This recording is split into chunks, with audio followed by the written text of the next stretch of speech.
स्वतःचं जीवन संपवणं सोपं वाटतं, पण याचा अर्थ स्वतःची स्वप्न, श्रद्धा आणि कर्माची वाटचाल थांबवणं. अरे आयुष्यात संकट येतील, अपमान होईल, पण त्या प्रत्येक क्षणी देव तुमचं बळ वाढवेल.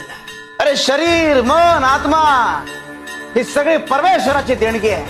आणि आत्मघात म्हणजे परमेश्वराच्या कृपेचा अवमान.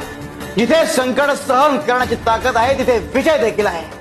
अरे तुम्हाला वाटेल की तुम्ही हरलात, पण त्या क्षणी देव तुमच्यासाठी एक नवीन दिशा ठरवतो.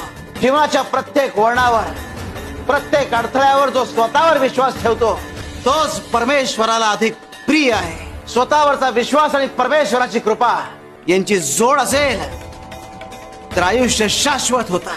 लढा, कारण संघर्षाचं फळ एक कायम गोड असतं. आणि जिथे श्रद्धा तिथे परमेश्वर.